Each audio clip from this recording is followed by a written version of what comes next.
Shalom.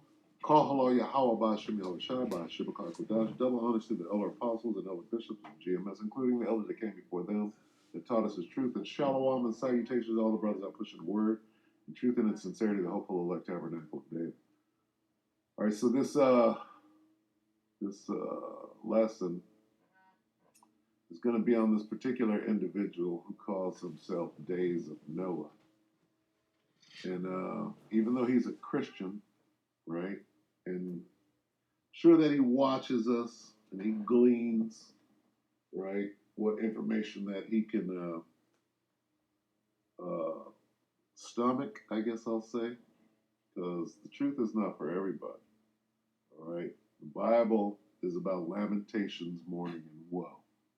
So anybody trying to bring prosperity out of that, you already lost. So anyway, this guy Dayz of Noah, what he does do, however, is he presents the results of a diligent search, I must say.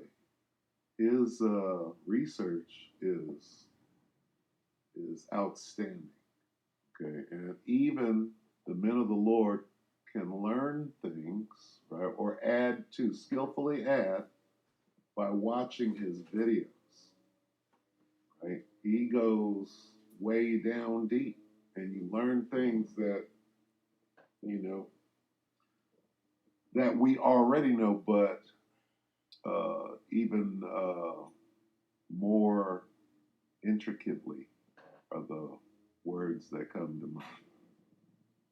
So I'm gonna play a large portion of one of his videos and try to let him make his point, and hopefully you'll be able to see that. And maybe you might subscribe to his page. He does like 3-hour videos, and you know, they're very calm and even sleepy, if you will, but the information is outstanding. So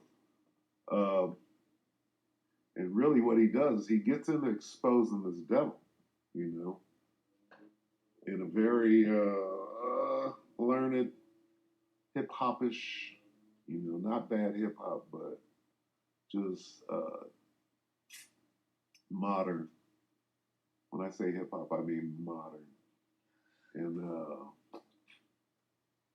he again, he's a Christian, but he's definitely an Israelite. He might not say that, right? And if you ain't saying it, then you tripping. But anyway, I'm going to read this because this sets up exactly what he goes into. I'm going to read down to 7. So this is Psalm 64:1. Start right here. Hear my voice, O power, and my prayer. Preserve my life from the fear of the enemy. Okay, we know who the enemy is. He gets straight into the enemy and what he's up to. Hide me from the secret counsel of the wicked. This is going into the NWO, or you might call the Illuminati. There are many names for it. From the insurrection of the workers of iniquity, who whet their tongue like a sword and bend their bows to shoot their arrows, even bitter words, that they may shoot in secret at the perfect. Who's the perfect? We are, the elect of Israel, the hopeful elect. Suddenly did they shoot at him and fear not. So we're in the middle of that right now. We're coming into Jacob's trouble. Jacob's trouble started, but it's about to be undeniable here in a minute. They encourage themselves in an evil matter. It's the NWO.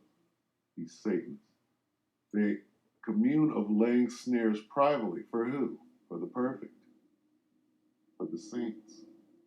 They say, who shall see them? Right?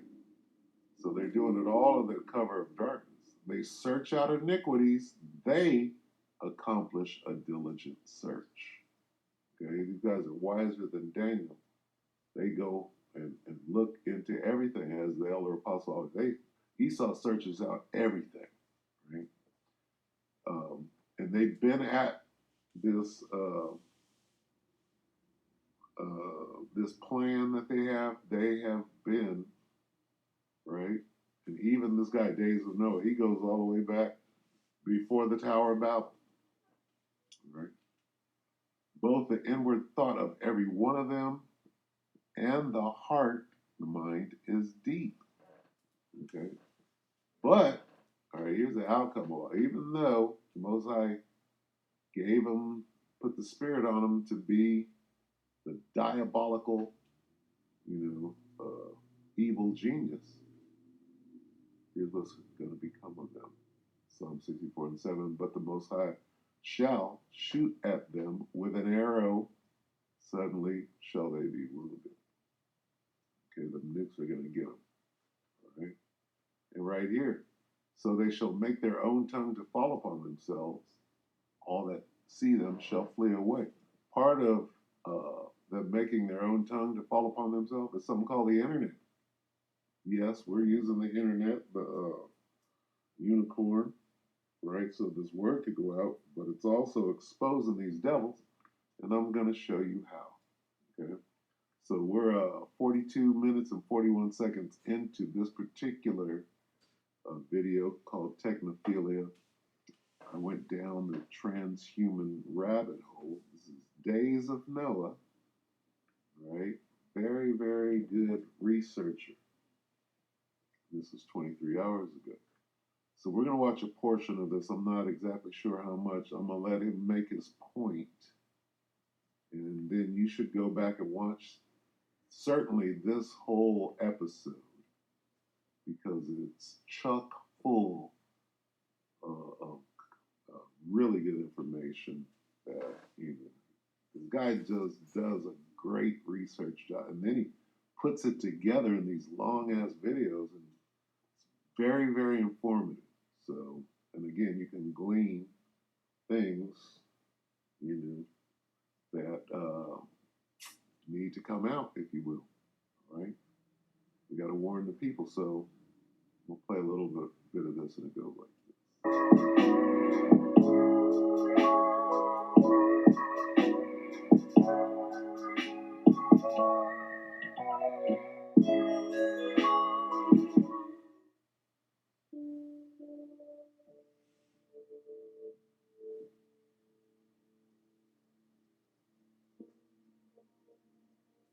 The Venetians are very good at psychological warfare as well. That if you read Friedrich Schiller's That sounds like David Wilcock slowed down. Ghost here, you can see that what you do is you pretend to be people's friends. You find out what they want, what their weakness is, and you give it to them. If they want money, you give them money. If they want sex, you arrange for that. If they want drugs, you arrange for that. Whatever it is they want, their weaknesses, you feed them. And then you tell them, okay, I'm doing all this for you, and I just need these little favors. And you corrupt them. And you corrupt them until you can control them. And of course, you know what they're doing, so you can always blackmail them if they try to get out of line. But basically what controls them is the knowledge that if they don't go along with you, then they lose out on all these things they like. If they play ball with you, then they become rich, they become famous, they have all of their desires sated, they get everything that they want, but in a middle state which is increasingly depraved and subject to manipulation. And that's also the Venetian method, that you win by corruption. And that the thing that the empire fears most of all is an honest man who isn't corruptible because he doesn't want those things. That would be a man of the Lord, by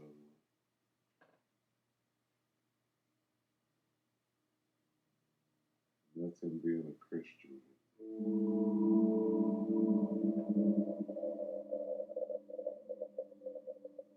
Some of these things you're going to have to read. I'm going to try to read them out loud to keep up.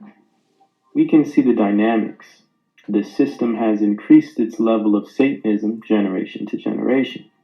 More kink, more drugs, more violence, and identity confusion, sure. But I guess now the question would be, where do they get all these ideas and techniques from?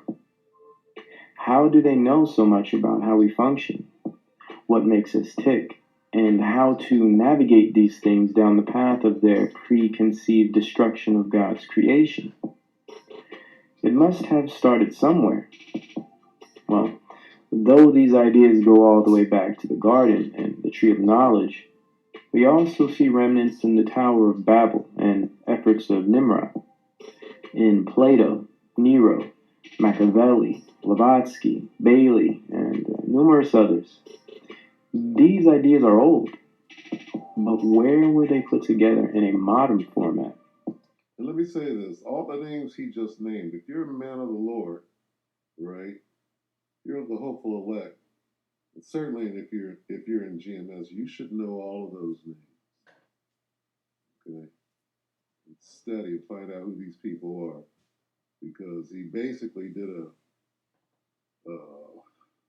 20th or 19th century uh, genesis of where we're at right now. So check that out. When was the American blueprint to these ideas organized? Where? And by whom? The American formation of a cornerstone mind control program started with the concept of cybernetics. In 1941, at one specific group of private meetings in New York, the Macy conferences. As in Macy's department store, maybe? I don't know. Not sure. I'll look into it. Seance.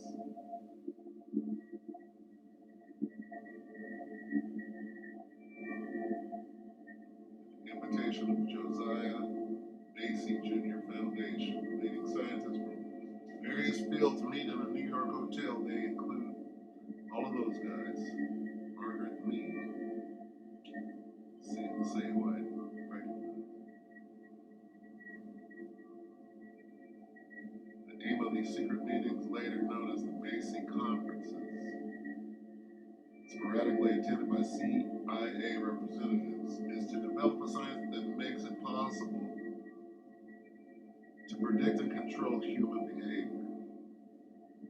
Jakes. This is a weapon that America desperately needs in the Cold War on the new battlefield of the subconscious. MK Ultra. The Macy Group therefore registered particular interest in the 1950 study of authoritarian personality. Released by the International Institute of Social Research, a new foundation of the Frankfurt Institute of Social Research, centered around Max Heuckenberger, Horkheimer, and Theodore, whoever that was. This study, Theodore Adorno.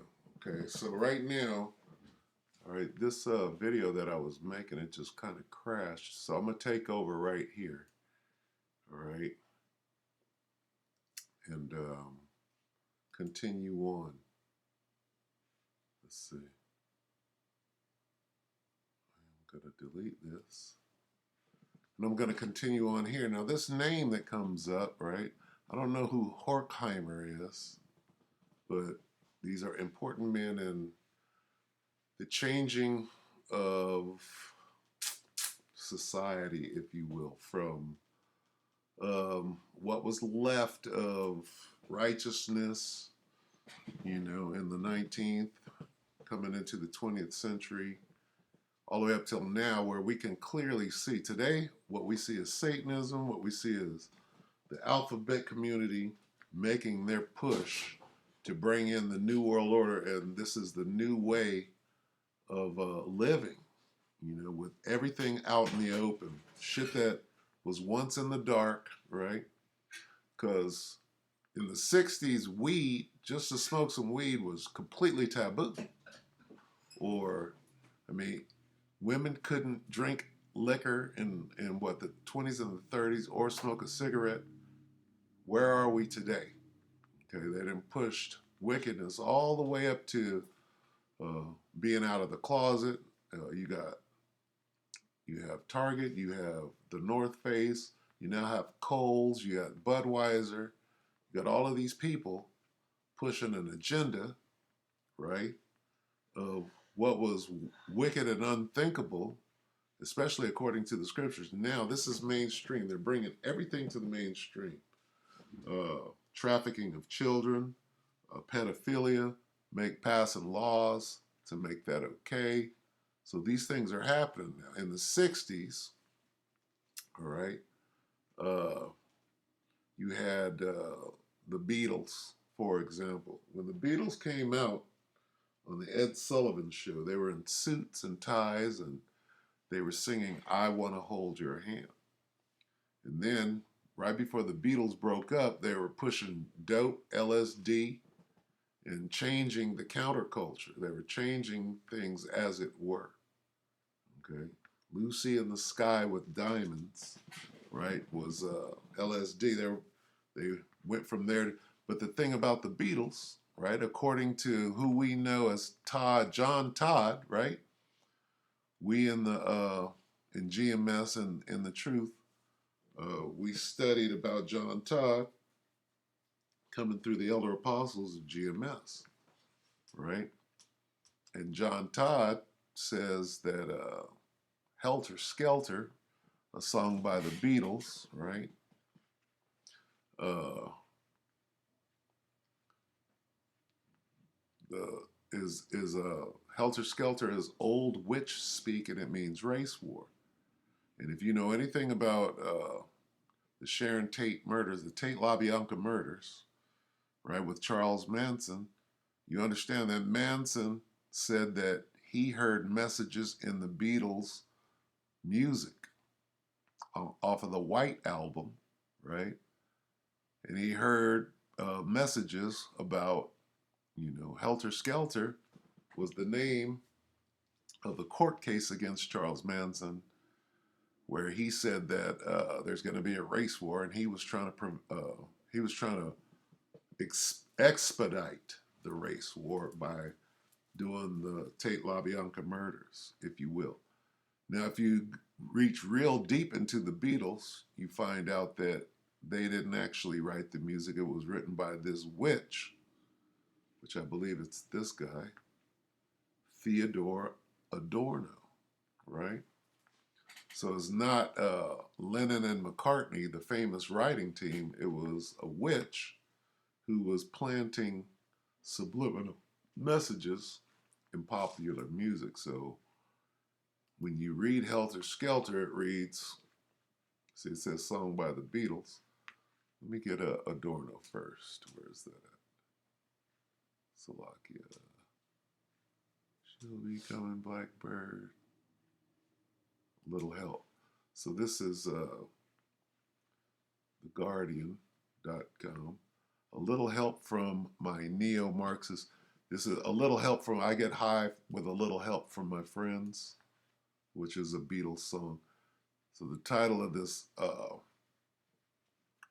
this little vignette is A Little Help from My Neo-Marxist Philosopher. Was Adorno the fifth Beatle, right? Who they say that Billy Preston was the fifth Beatle. Anyway, according to the Brazilian president's political guru, Olavo Carvalho, the band barely knew how to play the guitar, and their songs were written by the leading member of the Frankfurt School. They go into this diatribe. Theodore Wiesengrund Adorno, it says born 1903, died 69. 69 is when the Beatles broke up. Or was it 70? Okay. Neo-Marxist philosopher, Holocaust survivor, composer, and apparently fifth Beatle. It says, hold on, so the Mop Tops consisted of John Paul, George Ringo, and Teddy? That's right, at least if you believe Brazilian President Jair Bolsonaro's political guru. It says, self-taught philosopher Olavo Carvalho scourges the leftists like Adorno and authors of the collective imbecile and the least you need to know not to be an idiot, whatever. So they go into, it says, the Beatles were semi-illiterate in music. They barely knew how to play the guitar. Who composed their songs was Theodore Adorno, he said. And that's, probably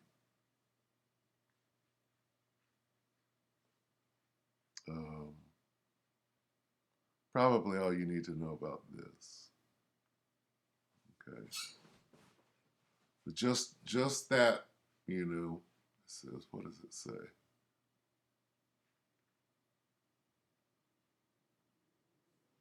Let's read this. So why would Adorno write for the Beatles?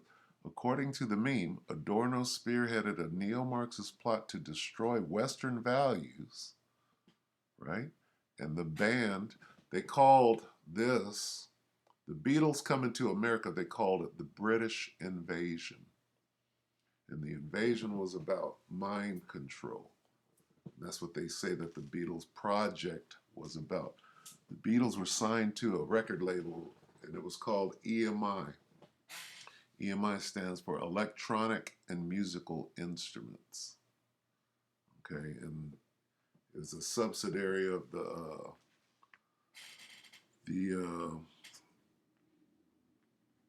English war machine, if you will, the military-industrial complex of England.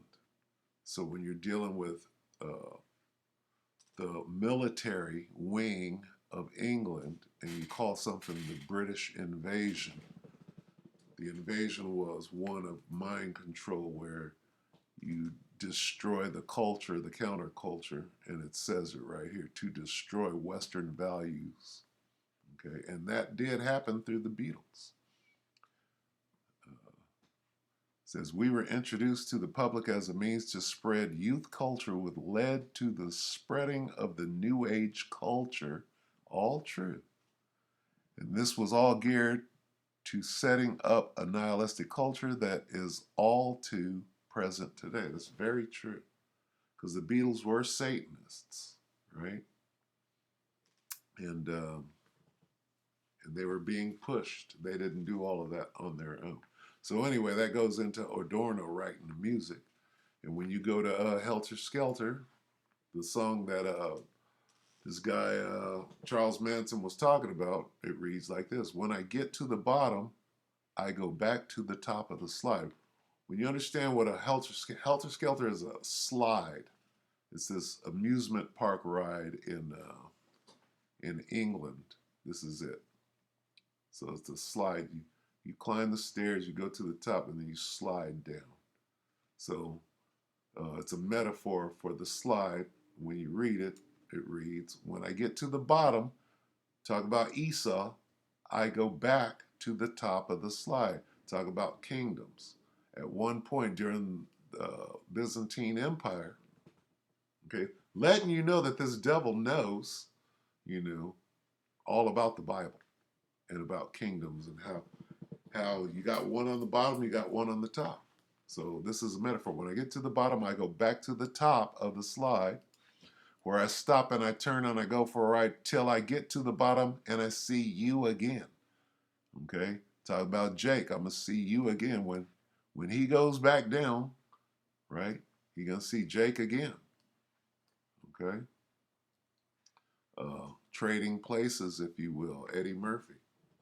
And the other guy that was in light. This is Blackbird. Blackbird singing in the Dead of Night by the Beatles. Blackbird, talk about Jake, singing in the dead of night. Take these broken wings and learn to fly. Meaning you're on the bottom right now, you're going to fly soon. All your life, you were only waiting for this moment to arise. Right? And that's what we're doing now. We're waking up. All right? It says, take these sunken eyes and learn to see. We're waking up. We can see the truth of the Bible, and we have eyes to see and ears to hear. All your life, you were only waiting for this moment to be free. So this is talking about Jake and Esau. All right?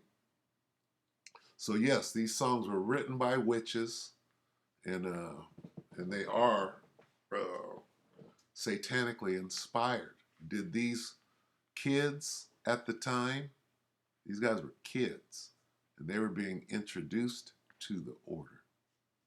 And then it goes into, in 66, the original Paul was killed, and they brought in this other guy, Billy Shears or whatever, who was an enlightened witch, and he started writing the music from that point on, and that whole thing. But anyway, going back, right? to what this guy is saying. He's breaking down. Let's watch a little bit more of it and bring it to an end. But I just thought that, I should say that this guy is bringing out some really deep stuff, right? And it deserves a listen. You might be able to glean some information and be able to skillfully add to the things that you're putting out there.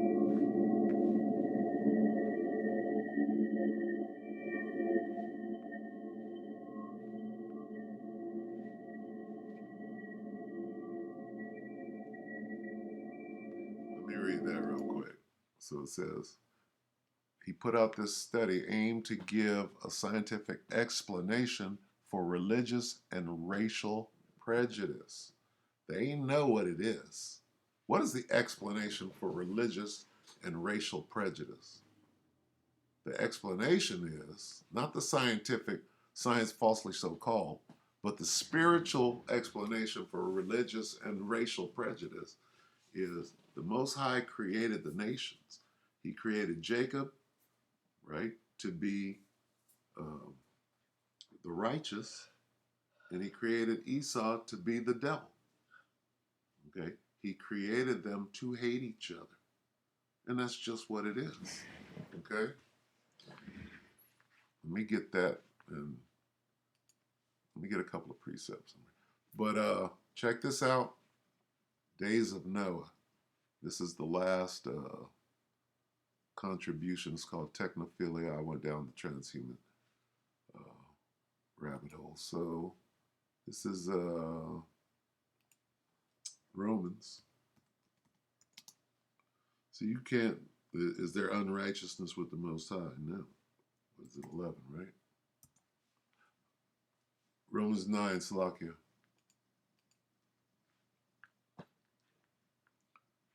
Let's start.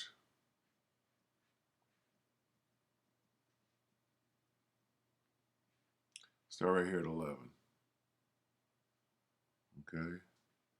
Romans 9 and 11. For the children not yet born, neither having done any good or evil, that the purpose of the Most High according to election might stand, not of works, but of him that calleth. This good or evil goes directly to the purpose of the Most High. Okay? The Most High created these children, one to be good and one to be evil, right? For his purposes, for his plan. It was said unto her, the elder shall serve the younger, as it is written, Jacob have I loved, but Esau have I hated. What shall we say then? Is there unrighteousness with the Most High? Most High forbid. Okay, so he's got a reason, right, for doing what he's done, whether you understand it or not. Where's the potter? Okay. I'll read from 19. Romans 9 and 19. Thou wilt say then unto me, why doth he yet find fault? For who hath resisted his will? Let me read this in the NLT. What is it, 19? Read it in the NLT. Well, then, you might say, why does God blame people for not responding? Haven't they simply done what he makes them do? No, don't you say that. Who are you, a mere human being, to argue with God? Should the thing that was created say to the one who created it, why have you made me like this? When the potter makes jars out of clay, doesn't he have a right to use the same lump of clay to make one jar for decoration and another to throw into the garbage?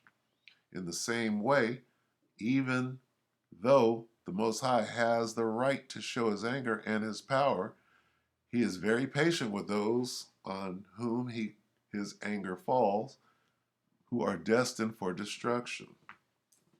Okay, the vessels of destruction. All right? He does this to make the riches of his glory shine even brighter on those whom he shows mercy, who were prepared in advance for glory. That's not bad explanation. Okay?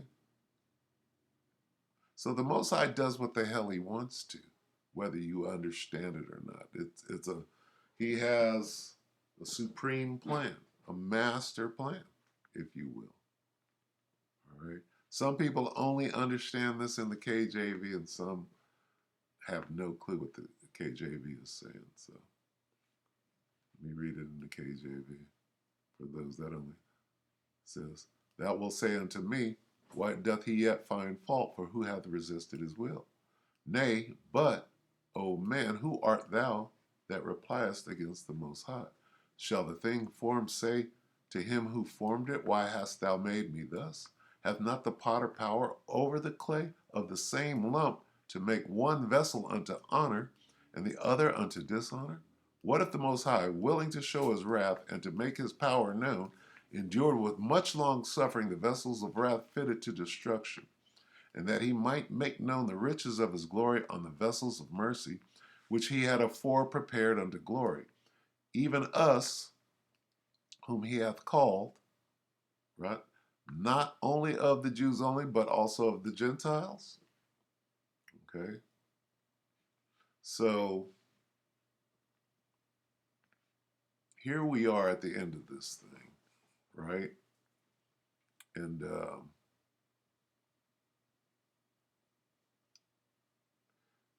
what you got to do is you got to come into this truth. You got to repent that the Most High may open your eyes that you can see.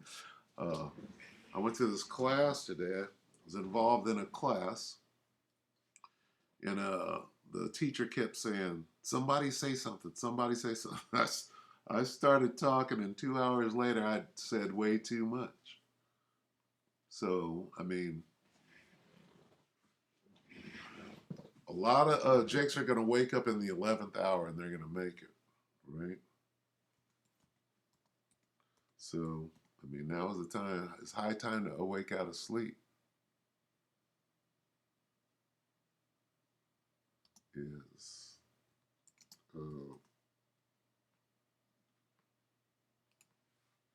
see, we know what we worship, right? This is St. John 4:22. Ye worship ye know not what. We know what we worship, for salvation is of the Jews. So who would it be right now who's trying to confuse and bring in confusion? Who would this be? Right? That would be Esau, Adorno and the boys. Okay?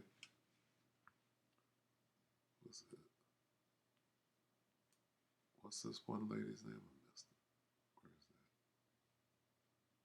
Where's that circle? Bailey. I saw Bailey.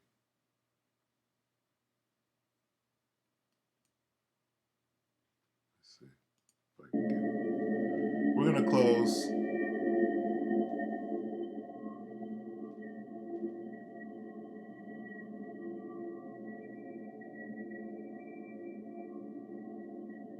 Margaret Mead.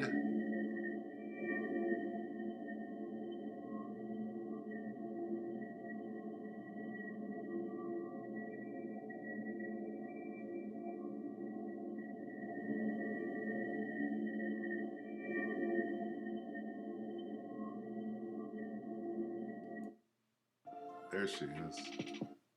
Damn it. That's Bailey right there. Of course, I went back too far. Of a cornerstone mind control program started with the concept of cybernetics in 1941 at one specific group of private meetings in New York. Bailey. Let's see if I can find that. So you should know these people. Let me see. See if I know.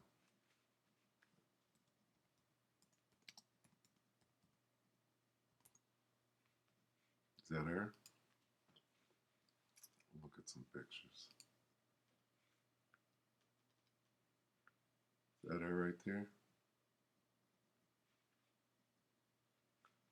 I think Bailey comes from Blavatsky. Is that her?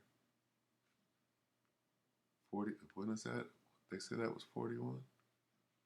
It might be Eleanor Roosevelt. Let's see, where did I go? Where's that Bailey? Kind of looks like her. Let's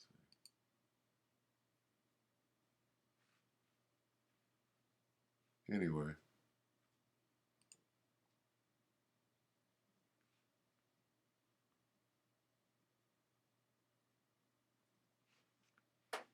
That's Alice Bailey. What does this say?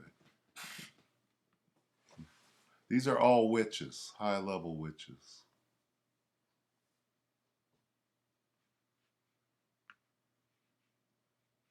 And mysticism. All right, so we'll go ahead and close. Let's see.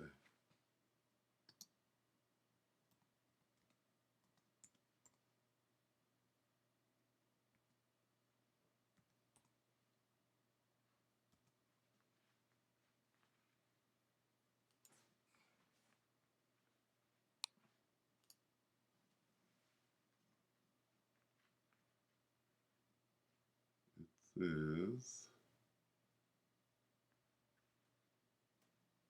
I want to get them in the same.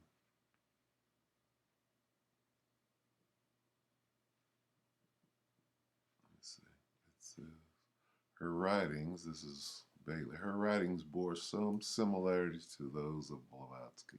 Now, she was trained by Blavatsky.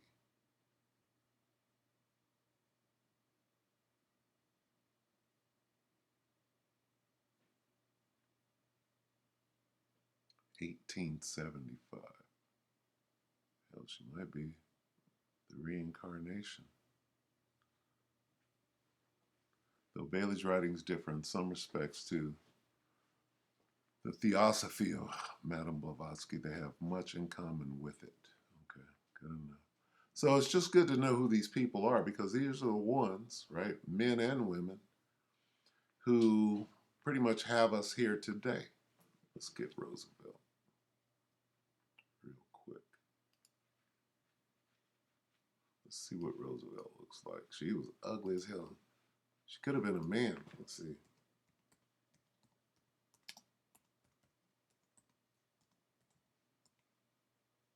She is ugly as hell. Let's see. That could be her. Oh, that might be Eleanor. Let me see. Now, this is Hillary Clinton's namesake, if you will.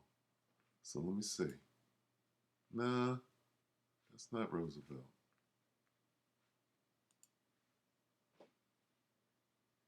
She was ugly as hell.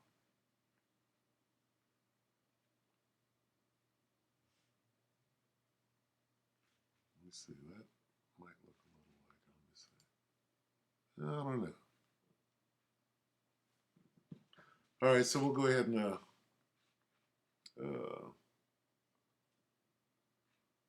close it right here. Be not ignorant. Let's end on be not ignorant. Is this it? This is it right here. Sirach 5:15. Be not ignorant of anything in a great matter or small. So with that, we hope that the elect are edified. Check out Dayz of Noah. With that, I'm going to say shalom.